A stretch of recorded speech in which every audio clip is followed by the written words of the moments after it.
New housing is marketed so much like a product. It's become this commodification, like you'd buy a car, this list of features. If you don't fit into those 5 options, then that's just too bad. Our whole society is no longer structured to allow house building. Trying to do urban homesteading, staking our claim on this little piece of land. We have two quite different visions. Because I think it really puts your relationship through a ringer because there's a lot of uncertainty. Like the principle of 2 architects putting their ideas together and using them. Suzanne was more focused on the interior, I was more focused on the exterior. I was skeptical at the beginning. Yeah, there's a lot of satisfaction in, I'm right, it really worked.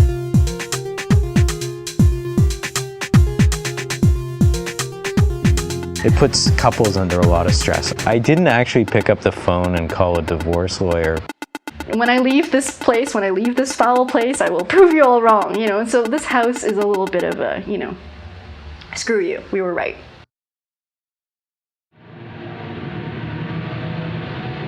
Another thing that's kind of unusual in this house is there's no basement. Part of that is because generally it seems basements just kind of get filled up with all the crap. The idea has been to try to live more simply and look at what we're buying, really focus on a few things that we really enjoy, think about it for longevity, that it's not going to become something that just gets stored in the basement. By not having a lot of kind of storage area, we're hoping to force ourselves into that.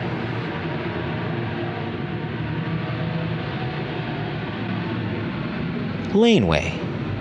It's a different way of thinking. New housing is marketed so much like a product. And so, you kind of find that, well, I don't want to say repulsive, but it kind of pushed us away as opposed to attracting us. Image has become something that's really important in the society. It talks about your status and where you are at. The marketing has taken over. It's like marketing a lifestyle. It's just another piece of your lifestyle, like your Nikes or what car you drive or whatever. The other thing is in North America, the image of house has become so narrowed that it has become this kind of Norman Rockwell-ish image of what a house is supposed to look like. And it's become this commodification of housing, that you're buying, the 2,000 square feet, the 2-car garage, the 2 washrooms per floor, the ensuite washroom. You start to buy like you'd buy a car, this list of features. And I find it really weird in that we're kind of creating, you have this kind of faux Victorian exterior, yet it's simply just a wrapper that we're putting on. It's just simply an image. Housing has become very specific niche market, and if you don't fit into those 5 options, then that's just too bad. You have to make do.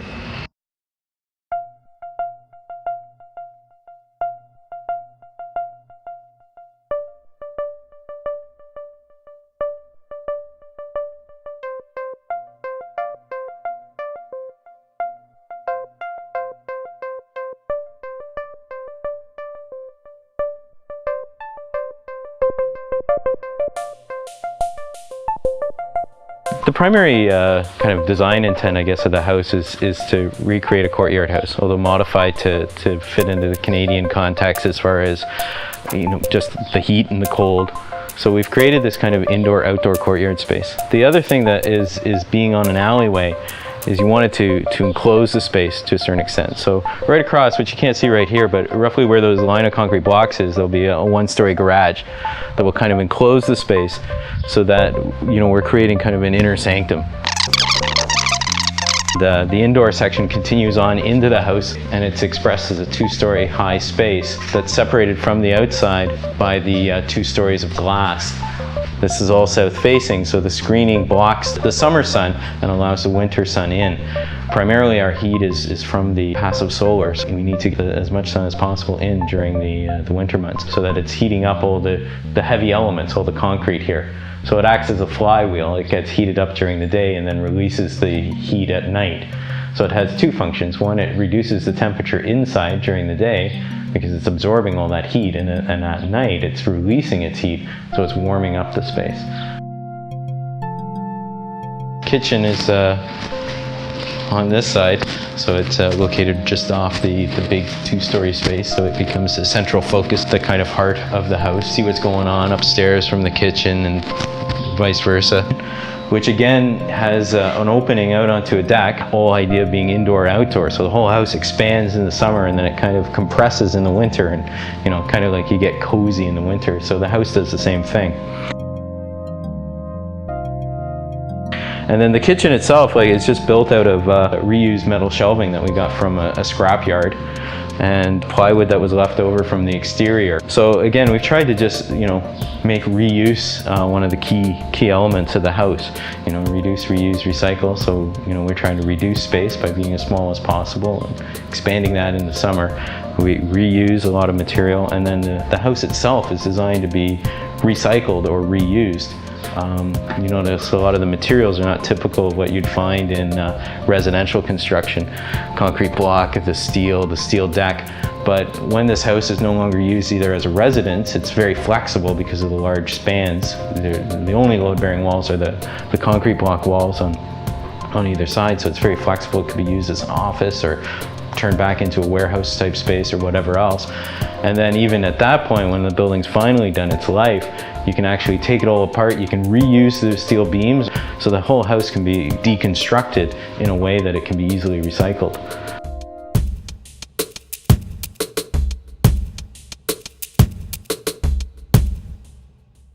She was that kind of kid. She would do whatever she wanted to do. She would say whatever she wanted to say.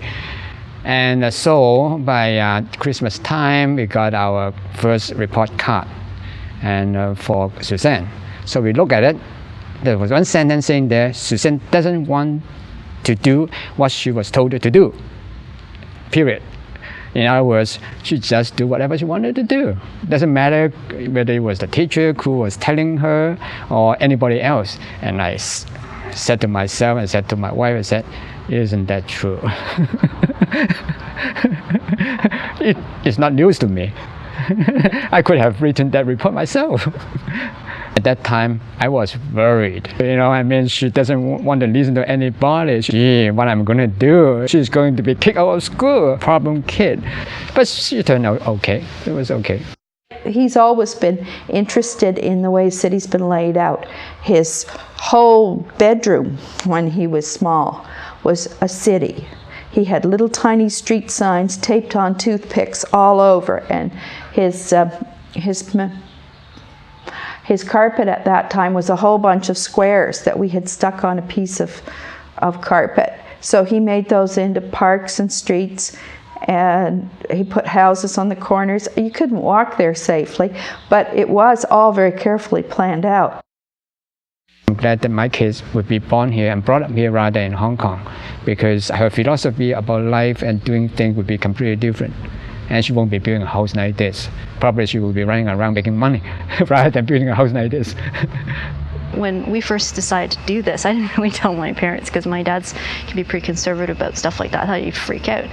And when I eventually told him, he said, wow, why don't you just put up 2 houses, 2 semis, and then you can sell one and live in the other one. But that's not the point, Dad. The point is to build what we want. It's not to here's a cheap piece of land and we can turn a profit. We're trying to turn away from that, from the commodity. We're trying to do urban homesteading, staking our claim on this little piece of land. The financing? Angel investor.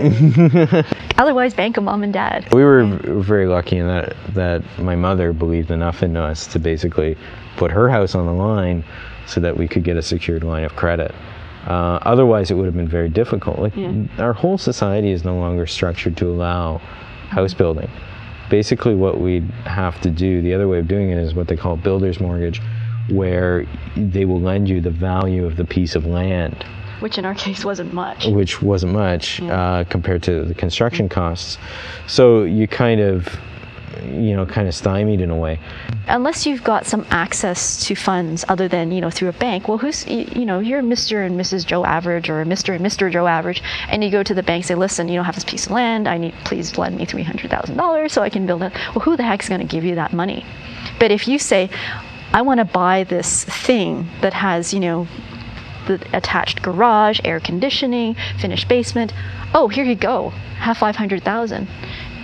So, you know, it's very difficult. The background they both had, the commitment they'd both shown. I can remember Suzanne coming to our house when they weren't married with a project about how to make a very low impact cottage. And the commitment she showed trying to figure out all the details for something that would use very little water or power. Their training has had a strong focus on how to leave no footprints when they build. Well, I think that's what we have to do. I think we have to start finding ways to use less room, use less energy, and still keep ourselves comfortable. I'm hoping it will be one of the things that saves the planet in the long run. So this is the second floor. The usages up here will be more the family usages, the private usage. So we have what will be a bedroom right now. It's our makeshift workshop. We have a washroom over here, and we have a bedroom that'll be on the other side, and a small hobby room. You can see it looks pretty rough, like it's kind of unfinished, but one of the first things we approached it was from an environmental point of view. We just wanted to keep things really simple and not develop this really elaborate theory. So we just kind of stayed with reduce, reuse, recycle. So one of the first things was reducing the finishes. Did you really need, you know, drywall on top of the concrete block, or could you just leave the concrete block? Same thing with the steel beams and the steel roof. This is the bridge element that we've put across the open space. It's primarily just to connect the two spaces, but we wanted to keep it something light. So the primary structure is the steel. The steel uprights were salvaged from a scrapyard, and then the wood is the beech, both in the handrails and on the floor deck. It's very durable. It's something that will last for a very long time. It's very difficult to actually get sustainably harvest wood, so we don't have that, but it's a relatively fast growing wood and it's relatively available. So it's as good as we could do. Well, funnily enough, one of the major points of departure, I don't know if Peter talked about it, was his late Uncle Russell. And his late Uncle Russell was in the computer programming business. He made his money and he cashed out, and he became a potter. And he traveled the world. And he lived in our apartment for a while we were in South Africa. And when we came back, he'd left all sorts of artifacts, you know, all over the place, because he was not living in a permanent residence, so he just kind of left stuff around. And we used to joke with Russell that, hey, we should buy a house together, and, you know, the three of us should build some kind of a compound, and there'd be like a studio in the middle, so that we'd have this creative lifestyle. And Russell passed away really suddenly and unexpectedly. And I remember looking at Peter, and we were looking at each other, and we thought, you know, life's too short. You shouldn't wait to do things. There's no proper time for stuff. If you want to do it, just do it. So I think that was a real first push, because all the way through school we talked about, oh, someday we should do our own house. Oh, wouldn't it be cool? And you know what? When Russell passed away, we thought there is no right time. Life's too short. Just go for it. So I think that, on a personal note, that was one of the things that pushed us. So this is the third floor. What we have here is the bedroom. Then behind we have a walk-in closet and what will eventually be the washroom. So the master bedroom gets, as all the other bedrooms do, an outdoor space, which in this case is the walkout deck. Again, the outside will have a metal screen that's going around to kind of edit the views. So we're not really looking into people's backyards, but we're really looking into the trees of the neighborhood. And in the winter, when the leaves fall away, you're kind of looking at the rooftops, almost like a skyline view of the neighborhood. You know, green roofs are such, especially in an urban area, we're lucky that we have a fairly large site, but where you have a smaller site, you know, it's kind of a no-brainer. You get this great, you know, green space that you can use. Plants shield the roof from the sun, so it provides some cooling, retains water, so you don't have this storm surge of water coming down. And in the winter, the soil and the plants themselves provide additional insulation. For so long, we've just kind of covered our roofs with black tar and forgot about it.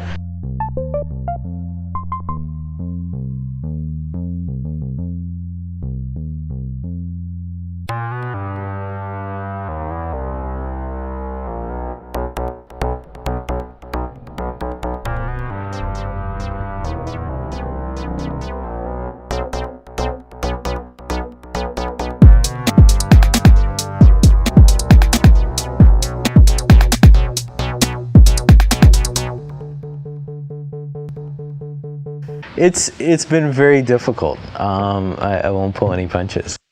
It really puts your relationship through a ringer because there's a lot of uncertainty. We have two quite different visions, and it hasn't stopped. Like, to a certain extent, once certain moves were made, the house started to dictate what it wanted to be. It's quite definitely a combination, and in that sense it feels a lot like a child. Sometimes you look at it and you go, what is it doing? Oh, it has Suzanne's eyes, or, it has my feet or something. Why is it doing that? Well, I guess it kind of works, and that's how it wants to be. And we talk about the house a lot in that way. It wants to do this, and no, I don't think it would be comfortable with that. So you have to let it go. It takes a bit of its own life, I think. It hasn't been easy. It's never been an easy process, and it puts couples under a lot of stress. I knew an older contractor who did a lot of renovations. The first thing he said was, well, the success story in a renovation or construction is if I see kids, right? If they're still married and they have kids, then it's a success story. His theory has always been that it's probably one of the biggest tests for a marriage. That either it's gonna that's it, you're gonna see all the things you see differently, and it just highlights how you're different as individuals, and you're not gonna learn how to negotiate that, or you see the similarities and you learn how to negotiate with the oppositions, and you actually become stronger as a couple.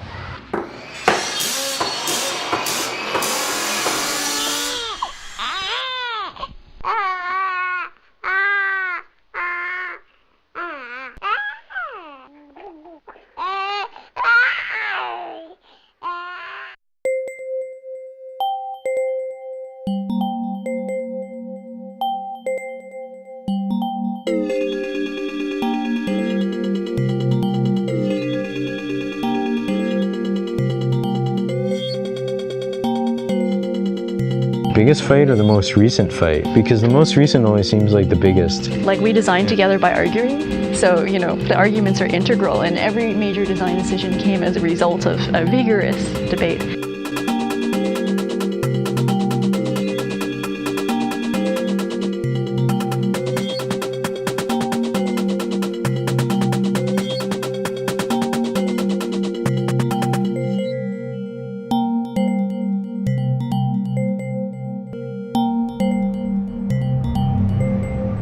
One of the things was what we wanted people to think about the house. Yeah, if somebody came and saw the house for the first time, what would be the comment we would like to hear? Yeah, and I think number one was, what were they thinking? What were they thinking? That's true.